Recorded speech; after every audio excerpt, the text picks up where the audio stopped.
Dolly. A very good morning and welcome to Newsline on the day that the Panama Papers have been released. And we've got a list here.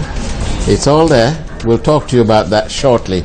But joining me this morning is my colleague Bandula Jayaseka, complete with a injured foot because he went climbing. Good morning, Bandula. You're the wise man. I envy you for not joining me. No, but you're very brave to do what you did, and bearing in mind, that you're about 71 now, isn't it? Yeah, just 2 years younger to you. But anyway, we'll have to pay, very soon we'll have to pay more for water for us. Indeed. We're also joined by an energy specialist, Mr. Anil Cabral. Very good morning to you, Good morning, Mr. Cabral. thank you very much. I'm glad to be here. We're delighted to have you on our program. Faraz, what are you having? The papers, the files. This is the Panama Papers. And what a disappointment from a journalist's point of view. Why? No famous names on it. No politician. Your name isn't there? My name's not there. You Tipex it. I take it out, But to the point, there's no. So far, at first examination, there are no politicians. Okay, I know you are waiting. There are no names here that ends with Rajapaksa, okay, or Gunawardena. But there are. The avant-garde people are here. No Vikramasinghes? No Vikram Singhs either. No, nothing of the sort. Yeah, but the politicians are more smart. They are. They may have. We don't know. Be quiet. Don't speculate. They're good chaps. They are. Anyway, let's ask Mr. Cabral here.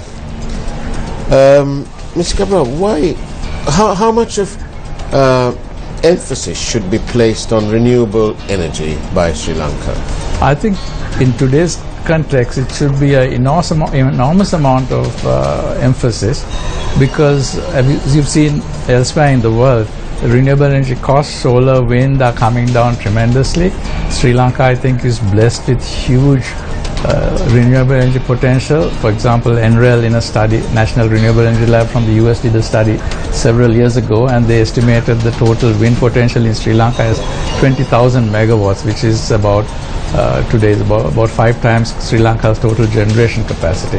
That is technical potential, but what can actually be developed is sort of constrained by its overall demand. Solar, Sri Lanka has solar all over the country, especially strong in Hambantota, Central Province, North Central Province, etc. Biomass will be somewhat limited because of the competition with land for food. And hydro, we've exploited most of it, and there's still some more potential available in small hydro. CB is doing a few more projects. So overall, our potential is not limited by the resources, but by limitations on human imagination and thinking beyond the traditional. And these limitations, is it only the imagination, or is it a lack of a will to implement? We hear stories about so many licenses and approvals being issued, but nothing actually happening thereafter. But there are two aspects. Up to now, most of the renewable energy development took place at a small scale, 10 megawatt projects and below, under what's called the Standard Power Purchase Agreement, and primarily for renewable energy, where the CEB came up with a tariff approved by the regulator and on a standardized non-negotiable contract. And on that basis, private developers, when they saw an opportunity, they could make money. But most of it became hydro. There's now about 128 megawatts of wind and some biomass and some little bit of solar. Now, that process, as Dr. Wolfgang Mostert, who did a study of the Sri Lanka system, he's a Danish consultant, said that Sri Lanka had the most complex approval process for small projects that he ever seen anywhere in the world. Because of the approvals needed at the central government level, the multiple agencies from regulator to Sustainable Energy Authority to CEA to provincial authorities to There's about a divisional dozen authority. approvals required. The commissions, did they say they ask for bribes? That I don't That know. That I don't report? know. Yeah, that I Right, don't but know. they didn't go into that. Yeah. They didn't go in. Yeah. No, this is purely looking at the paperwork. bureaucratic Yeah. process, but that is really not the primary drive. Despite that, Sri Lanka went from 0 megawatts of small renewable energy in 1996 to 450 plus megawatts today, and it is growing. Now, this couldn't have been done without CEB, and I mean everybody shouts and screams about CEB, but CEB did make an effort, and they did support the maybe not the most efficiently, not the most cost effectively, but certainly 450 megawatts or 11% of total generation came about. If CEB, I have worked in many other countries, in Africa in particular, we tried the same program, I introduced the same program there in Tanzania, and that was incredibly difficult to do because the utility basically said, no way. We tried it in Indonesia in the early days in the 1990s, even before Sri Lanka, and there the program didn't succeed because the utility, after the contract agreement was agreed, they decided to change the agreement ad hoc, which became non-bankable. So in that sense, Sri Lanka has made tremendous progress. A lot more can be done. There are new technologies like wind and solar whose costs have come down hugely, and Sri Lanka is well positioned to take advantage of the two. Maybe they're not the same model, but I think through a more competitive model, I think we can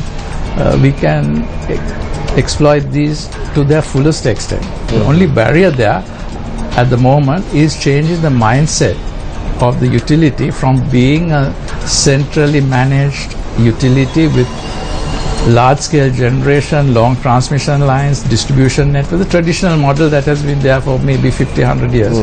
Changing that to where there is a lot more distributed generation, maybe not in CEB's own hands, maybe in CEB's own hands, but integrating these technologies properly with the existing generation system they have. But these people who are at the planning arm of the CEB, people whose job it is, who are paid to have come up with a sustainable plan, it seems to have failed because it's all they move from one problem to another just to solve that problem, emergency power, and then it's all very easy for them to now say, we'll go back and get emergency power. You find rather almost flippant sort of attitude. No, I think once, for some reason, which I fail to understand, because it's not in the interest of the countries, CEB seems to have felt that continued and increasing dependence on coal power is the way to go. And is it not?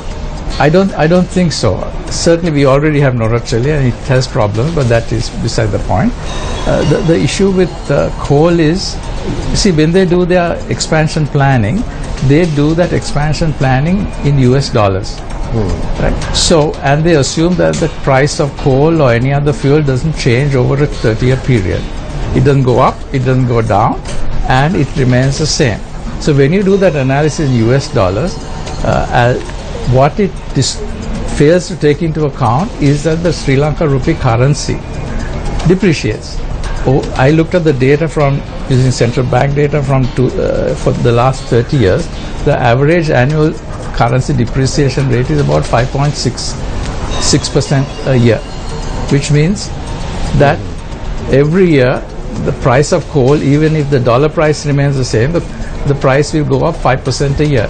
So I did an analysis. If the coal price today from Sampur is say 20 rupees, which is really the cost, not just purely cost of the coal, by 30 years time it's going to be well over 60 rupees. Faraz, few of the viewers have sent me messages. They're asking, what's Faraz doing with these Panama Papers? They want you to name and they're waiting for you to announce some of the things they're asking. I'm just going to take a short step away from Mr. Cabral to answer this. All will be revealed. Keep watching Newsline, the only program worth watching in the morning, repeated in the afternoon, bringing you all the news that you want to hear. So they're asking whether there is a Gunavardhana or a Vas Gunavardhana, or they're asking. There is no such thing. As I said before, No names. I said, put it this way, all the usual suspects are here, these business people. But, we must bear in mind that just because their names on this list, it doesn't mean that they've broken any rules. They may have, we don't know. We don't have the exchange controller. He's being very, I don't know, he's being very stuck in wherever he is. He should have a press he won't conference. come up. He won't answer questions. He says he'll only answer questions to court. Perhaps we should hold him before court for failure of duty. Anyway, what I'm trying to say is that they're not.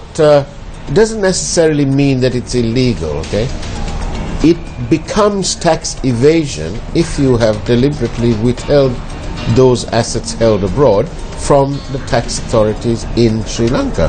Then it's a criminal offence. Tax evasion is a criminal offence. Trying to reduce your tax liability is not an offence. That's an international pastime. More, just keep watching this Space Bundler, Okay. Come and join me every morning, you'll learn a bit more. Back to you, Mr. Cabral. Okay, so that's one of the issues with respect to coal. So the fact that it increases in rupee terms, but more importantly, one of the deep concerns I have is that as you put increasing amounts of coal is a very inflexible technology. Once it starts running, it doesn't like to increase its output, it doesn't like to decrease its output, because it's not designed that way. It has to keep chugging along. It's like going in a car at 30 miles an hour. You can't go faster, you can't go slower, to adapt to changing circumstances. It's rather fixed. It's fixed. I mean, it changes, but it can change slowly. If it changes too fast, it damages the turbines, etc. And there are a lot more inefficiency. So that once you have that, it also limits the amount of renewable energy that can be added, because as you know, wind blows and doesn't blow, it even on an hour by hour, minute by minute. Solar goes up and down because of the sun conditions. So you need a technology that is flexible enough to adapt to these changes. And CB already has several of those plants operating. Keravalapitia in Kalanithissa, the AES plant, they are called combined cycle gas turbines. Now, if we can combine those plus new combined cycle power plants with liquefied natural gas, LNG, which provides a very good match to introducing more renewable energy. Now, we had a seminar at the American Chamber of Commerce at which Salia Vikramasuriya, who was the Petroleum Resources Development Secretariat Director General, and basically he made the point very clearly that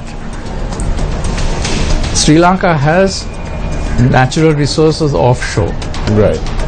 A commercial quantities, but the limitation on us being able to extract that right now, there is no infrastructure, nor is there existing demand. And he made the point that if you can start with LNG and then transition to our own natural resources, that's a perfect utilization of our own resources, because you're using LNG to create the demand, and then once the natural gas fields are developed, it can feed in, because the resource is the same. So if that's the case, there is a dual advantage in switching to LNG as a transition fuel, as a bridge fuel to local natural gas, and allows more and more renewables to be taken up, because these technologies can move, adjust their demand, adjust their production depending on how well the sun shines and how strong the wind blows. And we noticed that we can't help but notice that the government are proposing and appear to be going ahead with 2 more coal plants. One, I think, for 500 in Sampur, and another one for 1,200. For another one for 1,200. Yeah. What will it do? Why is coal power so bad? It's expensive for the reasons I mentioned. It's not as cheap as CB says, that it's 6 rupees or something like that. Second, the Sampur coal plant, when CB did the analysis, they forgot to mentioned that there is a very long transmission line that is needed to bring power to the western province where the major demand centers are, which in CEB's own annual report is budgeted at $206 million. This is over and above the cost of the plant. They forgot to mention there's a jetty that's needed to unload this coal. They assume Gateway Industries will do that.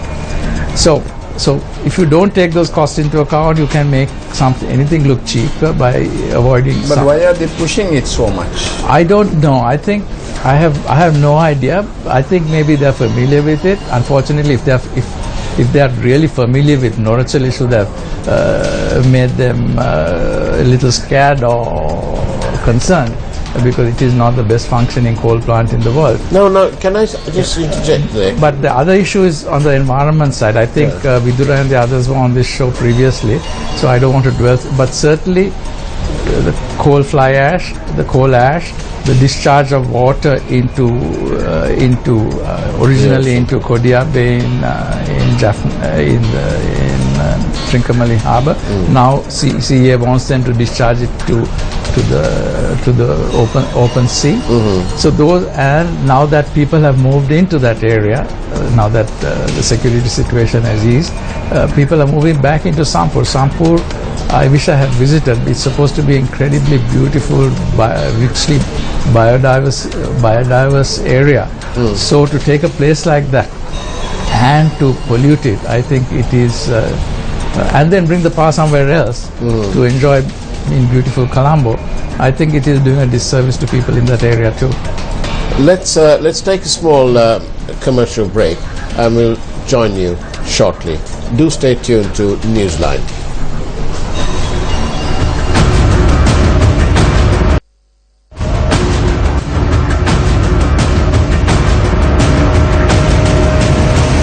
Newsfirst, Newsline with Faraz Shaukat Ali.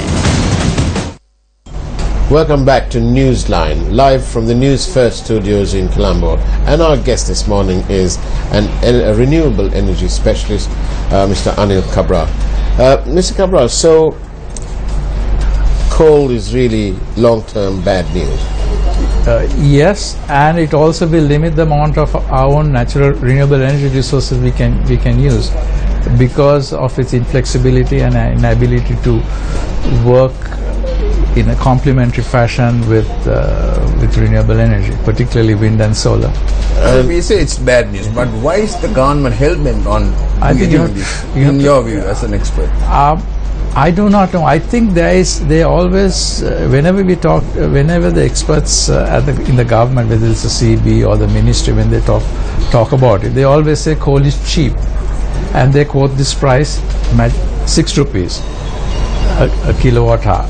6 rupees a kilowatt hour is maybe just the price of the fuel. There are a lot of other things that go into it. In your view, how much should that, when they're saying 6 rupees, how much should it be? I did a rough calculation. Sampur, when you take all costs into account, excluding the environmental cost, it comes to about 18 rupees or maybe 20 rupees. Right. And then from that point on, if the currency keeps depreciating, which historically it has over the long term, it will double every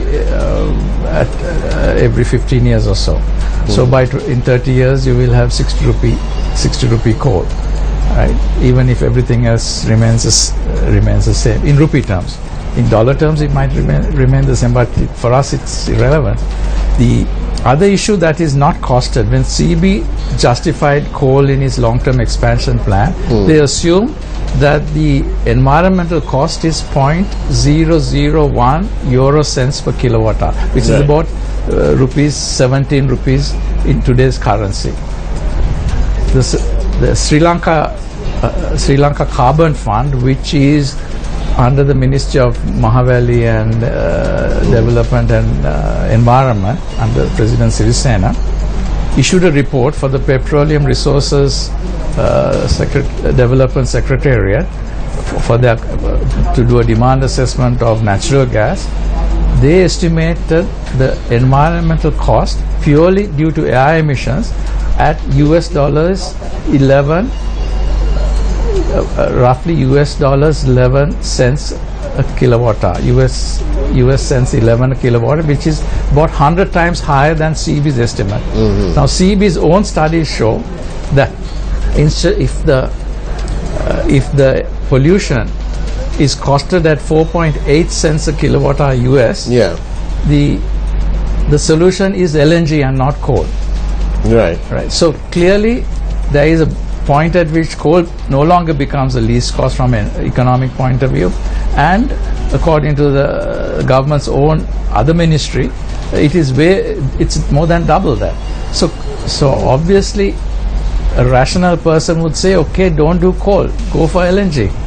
And given by comparison, what would the setup cost be of LNG? We already have one plant which can take. There is now I don't know the exact amount, but Salia, the Director General of Petroleum, he said that if you want to implement LNG, today is the perfect time, because it's in an oversupply situation, not just in the gas supply situation, but also in companies who do the establishment of the terminal and the gasification facilities. So you could get competitive prices for those facilities. So he said, do it now, get Sri Lanka ready for LNG. Once we know there is demand, then there will be enough other companies who are coming in more actively than even Total and the others, to willing to develop the commercial natural gas resources. On the other hand, coal prices, even though coal prices are very low right now, and there's been about 26 coal mining companies in the US, including the largest coal mining company that has declared bankruptcy. Scotland's last coal plant was shut down, because even with that, you are finding that the coal goes through what's called a long cycle in prices.